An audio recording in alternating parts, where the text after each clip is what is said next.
যে যদি কেউ আসতে চায়, আমি যতদিন আছি আমি নিশ্চিতভাবে চেষ্টা করে দেবো তারা যেন সুযোগ পায়, মানুষের জন্য কাজ করে। মানুষের কাজ করার জন্য কোনো জনপ্রতিনিধি বা কোনো রবার স্ট্যাম্প লাগে না। সর্বক্ষণের যে মানুষের কর্মী হিসেবে তার জন্য সদিচ্ছা লাগে, মানুষের জন্য কাজ করার দৃষ্টিভঙ্গি থাকা উচিত, এবং মানুষের জন্য কাজ করার মানসিকতা থাকতে হবে। এই তিনটে থাকলেই যথেষ্ট। আমি প্রতিকূলকে ধন্যবাদ জানাবো যে সাহস দেখিয়ে সিপিএমের ওই বেড়াজাল ভেঙে ও তৃণমূলে এসে আমার সাথে কথা বলেছে, আমি তার জন্য ওকে ধন্যবাদ জানাবো। আমার উদারতার কি আছে? সমীর প্রতিতুণ্ডু আজকে নেই, আমার বিরুদ্ধে উনি 2014 সালে প্রার্থী হয়েছিলেন। আমি যখন রাজভবনের বাইরে ধর্ণা করছিলাম, তখন সমীর প্রতিতুণ্ডু সেই মঞ্চে এসে বলেছিলেন অভিষেক যে বলছে যে ধর্ণা করছে যে ইস্যু নিয়ে 100 দিনের কাজ নিয়ে, আমি তাকে সমর্থন জানাই। আমার উদারতা, তার উদারতা, তিনি এসছেন। যে কজন মাঠে ময়দানে লড়াই করেছে বা চাওয়া পাওয়ার রাজনীতি যারা করেনি, যাদের রাজনীতি থেকে পাওয়ার কিছু নেই, যাদের কোনো স্বার্থ নেই, যারা স্বার্থ সিদ্ধির জন্য রাজনীতিতে আসেনি, তাদের মধ্যে আমি মনে করি প্রতিকূল অন্যতম। এবং আমি খুব খুশি হয়েছি ও আজকে এসছে, তাই আমি ওকে ধন্যবাদ জানাই।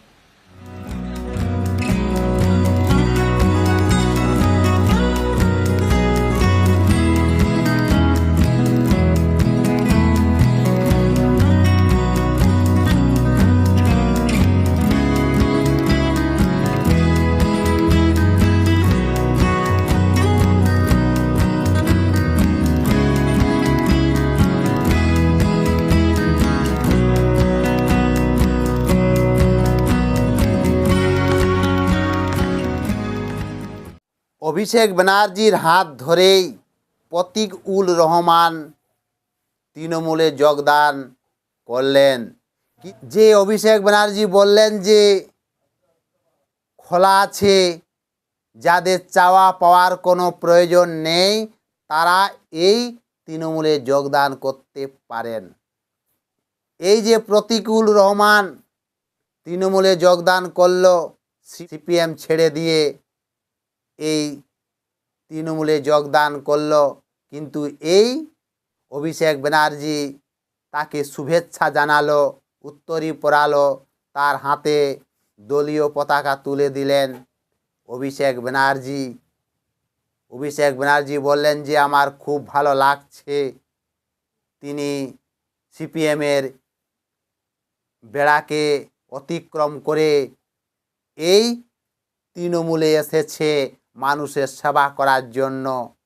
কিন্তু এই প্রতীক-উল রহমান 2024 লোকসভার সময় ডায়মন্ড হারবারে অভিষেকের বিরুদ্ধে প্রার্থী ছিল সিপিএম থেকে, আর সেই প্রতীক-উল রহমান আজ তৃণমূলে অভিষেক ব্যানার্জির হাত ধরে যোগদান করল। অভিষেক ব্যানার্জি আবার বলছেন যে যে কেউ আসতে পারে, খোলা আছে, যাদের লোভ নেই, যাদের কোনো চাওয়া পাওয়া নেই তারা আসতে পারে, খোলা আছে। তৃণমূলে যোগদান করলে কোনো অসুবিধা নেই, কিন্তু এই সিপিএম থেকে এসে যদি বিজেপিতে যোগদান করত তাহলে কিন্তু জামা পাল্টানো, জল্লাদ, পুরনো বোতলে নতুন মদ ঢালা, এরকম বিভিন্ন ধরনের কথা কটূক্তি বলতেন। যেমন অভিষেক ব্যানার্জি কয়েকদিন আগে পুরুলিয়ায় সভা করেছিলেন, সেই সভা থেকে বলেছেন যে সিপিএম থেকে জামাটা পরিবর্তন করে বিজেপিতে যোগদান করেছে, জল্লাদ হয়েছে। শুনুন একবার পুরুলিয়ায় কি বলেছিলেন এই অভিষেক ব্যানার্জি, শুনুন। এই জেলা আবার পুনরায় সবুজময় হওয়া খালি সময়ের অপেক্ষা। সিপিএম এর হাড়মাদরা খালি জার্সি বদলে এখন বিজেপির দলে নাম লিখিয়ে বিজেপির জল্লাদ হয়েছে। এই পুরুলিয়ায় তো ডবল ইঞ্জিন। এই অভিষেক ব্যানার্জি পুরুলিয়ায় সভা করেছিলেন, সে সময় সিপিএম থেকে এসেছে, জেলা সভাপতি হয়েছে, তাই কটূক্তি ভাষায় আক্রমণ করেছে। কিন্তু সিপিএম ছেড়ে তৃণমূলে গেলে কোনো রকম অসুবিধা নেই।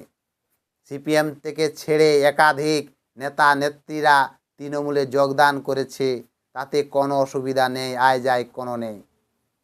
যেমন উদয় গুহ, কাজল শেখ, আরও অনেক আছে সিপিএমকে ছেড়ে দিয়ে তৃণমূলে যোগদান করেছে, তাতে ভালো হয়ে গেছে। তৃণমূলে গেলেই ধোয়া তুলসী পাতা হয়ে যায়, তারা গায়ের জামাও পাল্টায়নি, তারা জল্লাদও হয়নি, তৃণমূলে গেলেই 7 খুন মাফ হয়ে যায়। এই অভিষেক ব্যানার্জি যে কথাগুলো বলছে তাতে একটুকু লজ্জা করা উচিত। সিপিএমের এক এক নেতারা তৃণমূলে যোগদান করেছে, তাই তো চোর চাণ্ডালের দল হয়ে গেছে। সিপিএমরা সেই যে ছিল সেই স্বভাবটাই আছে, চোর চাণ্ডালের দল। অভিষেক ব্যানার্জি বলছেন যে চাওয়া পাওয়ার কোনো দরকার নেই, মানুষের সেবা করবে। 15 বছর ধরে কি সেবা করেছ তা বলতে পারবে?